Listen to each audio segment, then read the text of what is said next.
मूल निवासी बहुजन समाज के लोग जो देश भर में 6,743 जातियों में बिखरे हुए लोग हैं। इन बिखरे हुए लोगों को एक पहचान से जोड़कर इनकी संगठित शक्ति निर्माण करना और संगठित शक्ति का उपयोग और प्रयोग इस देश में जातिवाद को समाप्त करना, यह मिशन का मकसद है। कि यानी कहा जाए कि बहुजन मिशन क्या है, तो बहुजन मिशन भारत में व्यवस्था परिवर्तन करके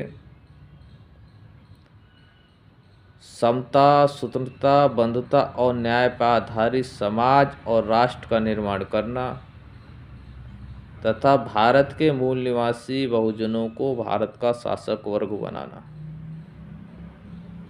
और भारत को समता मूलक विकसित राष्ट्र बनाना, यह बहुजन मिशन का मकसद है। और जिन महापुरुषों ने मिशन के लिए संघर्ष किया और संघर्ष करके मिशन को यहाँ तक पहुँचाया, अब हमारी जिम्मेदारी बनती है कि देश भर के मूल निवासियों को एक पहचान से जोड़कर एक मूल निवासी व्यवस्था को मजबूत करके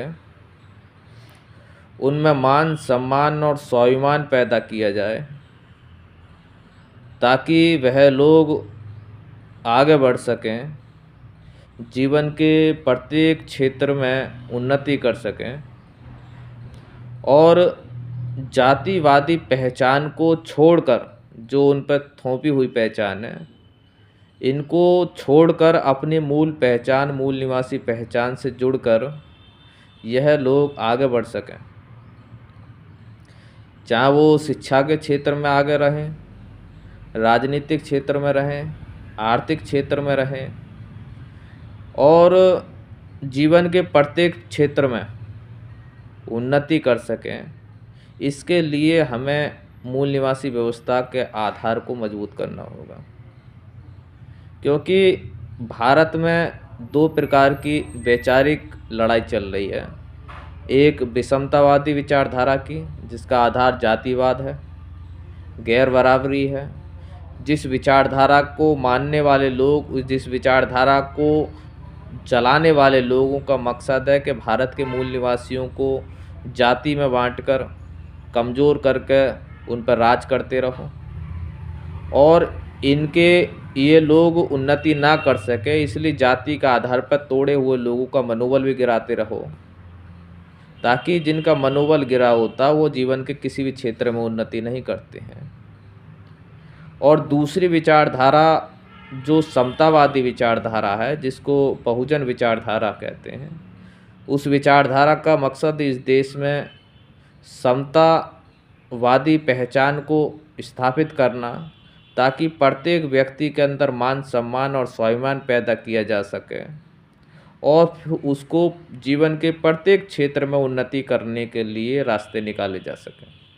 ये विचारधारा हमारी अपनी विचारधारा है और इसको हम लोग उन्नति के क्षेत्र में आगे बढ़ने के लिए इसको अपनाएं, ताकि आने वाले समय में भारत को एक मजबूत और विकसित राष्ट्र बनाना है, तो जातिवादी व्यवस्था का अंत करके ही संभव है।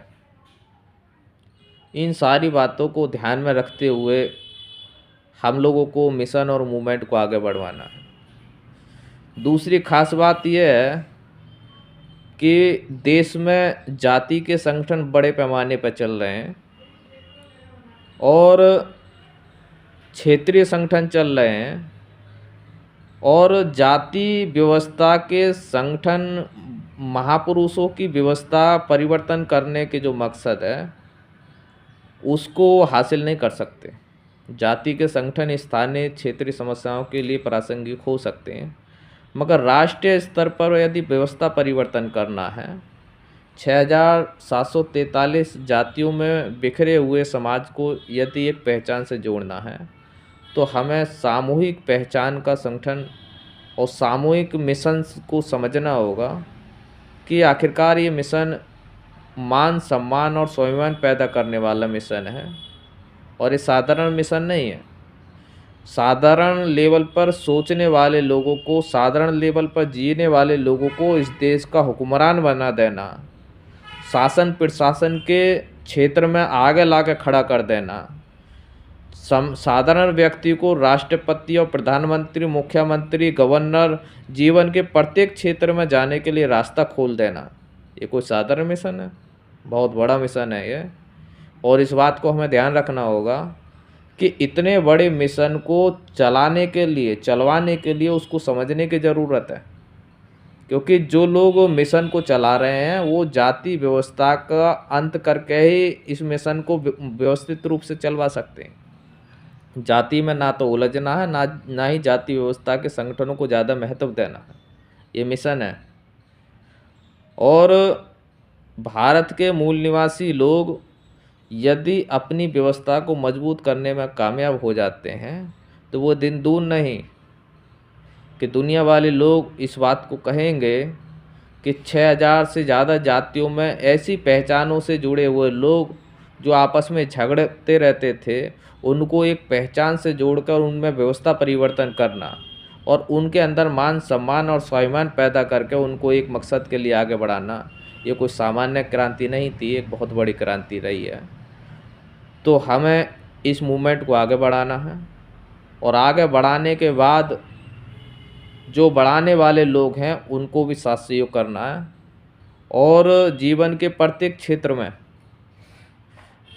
जो लोग आगे बढ़ रहे हैं उनको इस बात का ध्यान रखना होगा कि जीवन किसी भी क्षेत्र में काम कर रहे हैं वहाँ पर हमें अपनी व्यवस्था को मजबूत करने के लिए काम करना है, चाहे वो शासन प्रशासन हो, चाहे वो राजनीति हो, चाहे वो आर्थिक क्षेत्र हो, जहाँ पर भी जाएं अपनी व्यवस्था को मजबूत करने का ही काम करना है। बाबा साहब अम्बेडकर की जो महत्वपूर्ण सिद्धांत हैं कि शिक्षित करो, फिर संगठित करो, उसके बाद फिर संघर्ष करो, ये जो मूल सिद्धांत है इसको हमें अमल करने की आवश्यकता है और अमल करेंगे तो हमें परिवर्तन होगा। और ये जो व्यवस्था परिवर्तन की जो लड़ाई चल रही है, इस व्यवस्था परिवर्तन करने से ही हम लोग राष्ट्रीय स्तर की संगठित शक्ति में तब्दील होंगे। राष्ट्रीय स्तर की संगठित शक्ति निर्माण करने के बाद ही हम जीवन के प्रत्येक क्षेत्र में सामाजिक, आर्थिक, राजनीतिक क्षेत्र में व्यवस्थित तरीके से उन्नति कर सकते हैं और इस देश के हुक्मरान बन सकते हैं। तो जागृति का मतलब संगठित शक्ति निर्माण करने से है। संगठित शक्ति का मतलब शासन प्रशासन में भागीदारी और इस देश में उन्नति करने से है। यदि हम लोग इस क्षेत्र में इस दिशा में बढ़ रहे हैं तो हम लोग जागृति के दिशा में बढ़ रहे हैं। यदि हमारी उन्नति नहीं हो रही है तो हम लोग जागृति की दिशा में आगे नहीं बढ़ रहे हैं, इस बात का हमें ध्यान में रखना होगा। और कुछ लोग बड़े पैमाने पर बहुजनवाद, मूल निवासीवाद से नीचे चले जाते हैं। हम भारत के मूल निवासी 85% से ऊपर ही रखना है। इस शब्द को 85 से 84 नहीं लाना। यदि हमें इस देश की शासन करती जमात बनना, संविधान पर अमल करना है तो हमें 85 से ऊपर ही रखना, 85 से नीचे नहीं आना है। इस बात का हमें ध्यान में रखने की आवश्यकता है। तो जो लोग मिशन और मूवमेंट चला रहे हैं वो लोग इस बात का ध्यान में रखें कि कहीं हम जाने अनजाने में उन बातों को तो तवज्जो नहीं दे रहे जो बातें हमको कमज़ोर कर रही हैं, जो बातें हमको ताकतवर बनाएं, मान सम्मान से जीने का रास्ता दिखाएं, हमें उन्हीं बातों को तवज्जो देना है।